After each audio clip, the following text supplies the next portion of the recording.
Hello and welcome.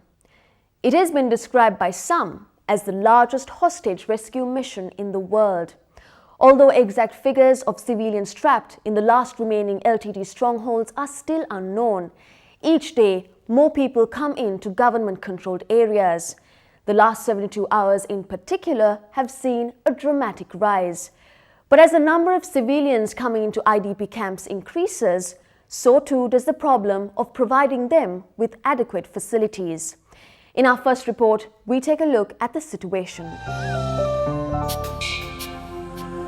20th April 2009, a day which saw nearly 40,000 civilians crossing the lagoon in the Pudumadalan and Ambalavan Pokkane area as they fled from the LTT-held safe zone towards government-secured areas.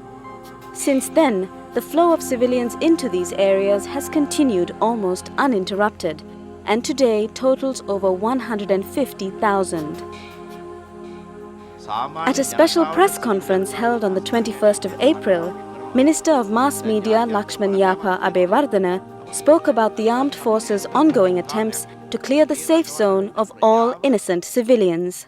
නමුත් අපේ හමුදාව metre 30ක් මේ බැම්ම බිඳලා අපේ හමුදාව ඇතුල් වෙලා civil ජනතාව නිදහස් කරගත්තා ලෝකයේ පළවෙනි වතාවට මෙතරම් හිර කරගෙන තිබුණු ප්‍රාණාපකරුවන් ප්‍රමාණයක් නිදහස් කර ගැනීමේ මහා මෙහෙයුම ඉතාමත්ම සාර්ථකව කරා. අපි ඔප්පු කරලා තියෙනවා සිවිල් ජනතාවට හානි නොකර මේක කරන ක්‍රමය මොකක්ද කියලා.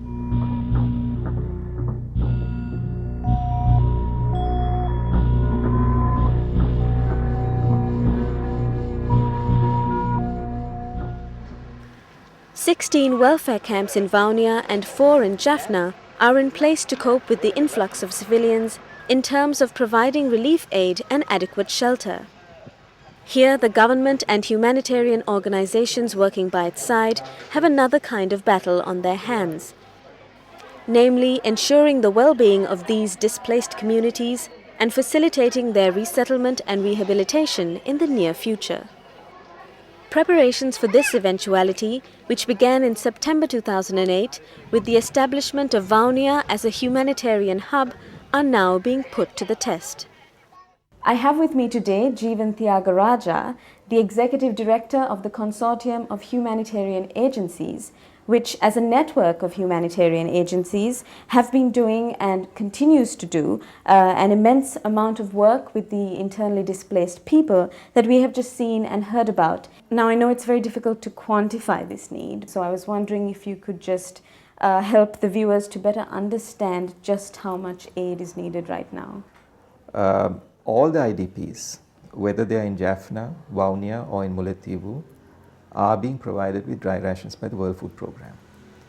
World Food has launched a global appeal, but it's my sense that they have covered the rations requirements until about at least August 2009. What's a struggle is what is called complementary food, which is your chili powder to garlic to all other issues. And there we have a struggle on our hands because the financial resources required aren't coming in the volumes that we need. Education is a huge challenge, simply because schools haven't been able to function in the Wanni normally for this whole year. Children have lost out. So education requires a very intense focus. Health too is being stretched severely, simply because our health facilities aren't equipped to handle this kind of volumes. Then we are also dealing with the extra number of people who have come, who have daily needs, queries, questions, answers required. And there again, I think there's definitely a focus, we haven't forgotten that. But it's a very much of a pressing need to address. So there's a vast spectrum Absolutely. of needs here. Absolutely. So how is the CHA, can you tell us a little bit about how the CHA is involved in either supplying the aid or to these people? We've been feeding about 4,500 people every day for the last 2 months. That's with private donations. We are also shipping milk powder for children to the safe zone, maybe every 2 to 3 weeks each time a shipment goes. And lastly, we are trying to ensure that the disaster management experience we've got is adequately and shared in a timely way with all those who are working there so that we stay professional. So it's clear from what you've just told me that you're familiar with the ground situation.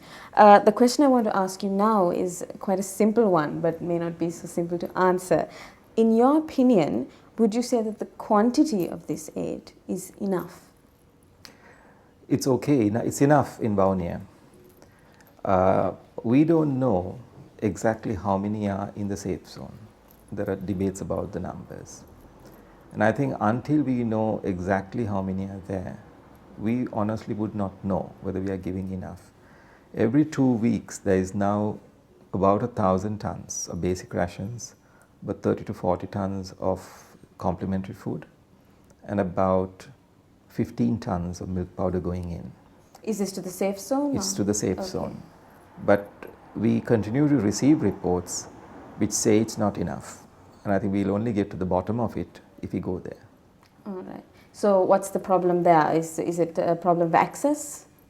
It is still dangerous ground, and the safe zone is being supplied with ICRC escorted boats and ships, and there is no regular inflow of humanitarian staff, whether it's government or otherwise, going in, which is the subject of conversations at the moment as we speak. Would you say this is the most pressing need at the moment in terms of supplying this aid?